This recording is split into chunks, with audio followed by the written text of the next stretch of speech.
Good afternoon, class. I am teacher Mary Rose. Today, I'm going to discuss our new lesson in math. But before we start our day, let us pray first. May I call on Micaela to please lead the prayer? Are you ready to pray, classmate? Yes, we are. In the name of the Father, the Son, the Holy Spirit. Amen. Dear God, thank you for this day and for the opportunity to learn. Please help us to remember what we learned and use it to make the world a better place. Please also help us to be kind to each other and to help those who are in need. Amen. Good afternoon, students. Good afternoon, teacher. Are there any absent today? None, teacher. Very good. In our learning objectives, at the end of the lesson, you should be able to simplify a series of operations on whole numbers involving more than two operations using the PEMDAS or GEMDAS rule. Apply PEMDAS or GEMDAS rule in simplifying numbers with a series of operations, and state, explain, and interpret the PEMDAS or GEMDAS. Before we proceed to our discussion, let's have a game. I'll give you a prize if you win. Are you ready on it? Yes, teacher. Our game is guess the sign or symbol in the box. You are going to guess the word based on the sign or symbol inside the box. In the first box, can you guess what it is? Teacher, parentheses. Very good. How about the second? Teacher, multiply. Correct. How about the third box? Teacher, divide. How about the fourth? Teacher, add. Very good. How about the last one? Teacher, subtract. Very good. All your answers are correct. So, from our activity, who could guess our topic for today? I think our lesson for today is about PEMDAS or PMDAS. That's correct. Thank you. Our topic for today is all about performing series of operations using PEMDAS or GEMDAS. I know some of you isn't familiar what PEMDAS stands for. So before we proceed, I will group you into two on this activity. In each group, I will give you a different activity. On the left side of your screen is the given example. I'll give you 2 minutes to answer and solve. So you may now start.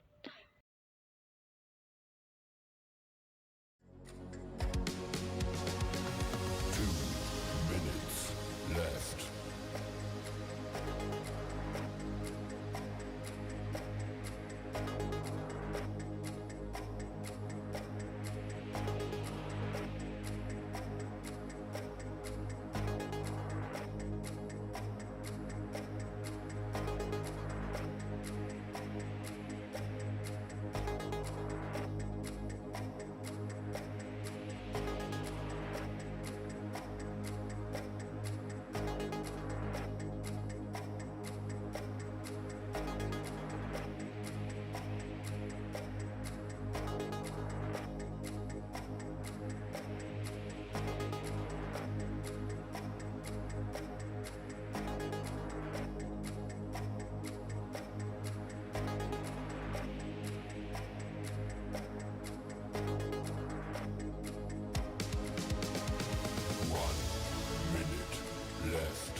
Okay, class, time's up. So, may I call each group's representative to present their findings and how did you get the right answer? Group 1. In simplifying this expression, we start from expression inside the parentheses, that is 18 minus 12 divided by 6 plus 7. We start by using division before the subtraction. Thus, we have 12 divided by 6 equals 2. Subtract 2 from 18 equals 16. Then add 16 and 7. Find the sum. So 18 minus 12 divided by 6 plus 7 is equal to 23. Our final answer is 23. Alright, how about group 2? Since there are also operations inside the parentheses, we also apply the PEMDAS or GEMDAS rule. Thus, we have simplify the operations inside the parentheses, multiply 10 and 6 and subtract 3 from 9. Add 6 and 6, that is equal to 12. So we have 60 divided by 12 is 5. So 10 times 6 divided by 9 minus 3 plus 6 is equal to 5. Our final answer is 5.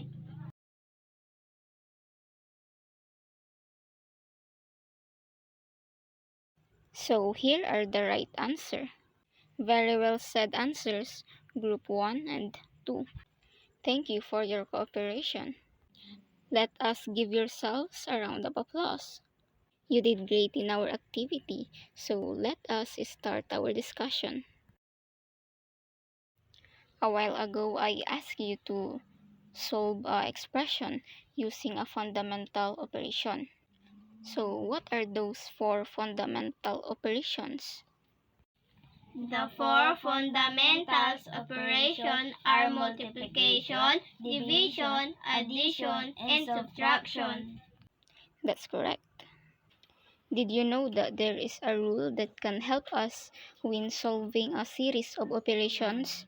The rule is called PEMDAS, which stands for parentheses, multiplication, division, addition, and subtraction. It may also be called GEMDAS when other grouping symbols are used. The PEMDAS or GEMDAS rule tells us that in simplifying expressions involving a series of operations, we first simplify all operations inside the parentheses or other grouping symbols like braces and brackets. Second, perform multiplication or division, whichever comes first from left to right. Third, do the addition or subtraction whichever comes first from left to right also. The sample numerical expression above involves a series of operations. We will apply PEMDAS or GEMDAS rule in simplifying this expression.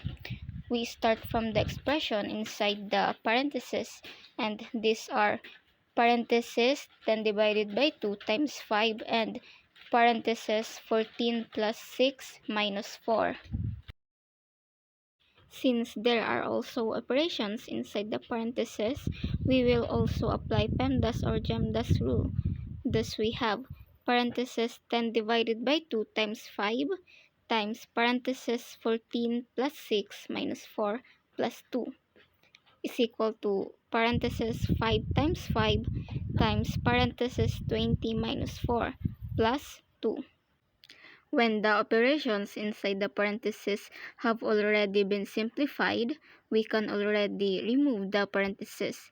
Thus, we have 25 times 16 plus 2. The operations that remains are multiplication and addition. Using PEMDAS, we will simplify the expression from left to right. Simplifying further, the rule says multiplication should be done first before addition.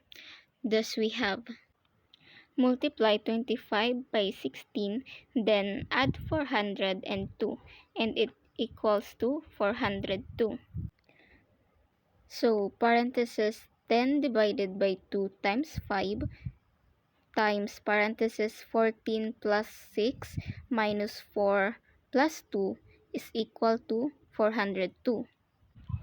In simplifying this expression, we start from the expression inside the parenthesis, that is 10 minus 15 divided by 3. Applying the PEMDAS or GEMDAS rule, division must be done first before subtraction. Thus we have divide 15 by 3, subtract 5 from 10, multiply 5 by 3, then add 20 and 15. So 20 plus parenthesis 10 minus 15 divided by 3 times 3 is equal to 35.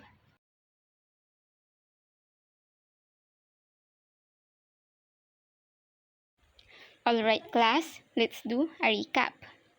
So, what PMDAS stands for? Teacher, PEMDAS stands for parentheses, multiplication, division, addition, and subtraction. Very good, that's correct. In performing a series of operations on whole numbers involving more than 2 operations using the PEMDAS or GEMDAS rule, We must first simplify all operations inside the parentheses or other grouping symbols like braces and brackets. Very good. I guess you all did understand the lesson. Okay class, since you all understand our lesson, now let's move to our new activity. Direction. Perform the operations. Choose the correct answers in the PGMDAS card. So if you are done, let's proceed to our assignment. So you need to solve each expression. Write happy face if the expression is correct and write sad face if the expression is incorrect. Write your answer in your math activity notebook. That's all for today. Goodbye class. Goodbye and thank you, teacher. Goodbye, classmate. See you tomorrow.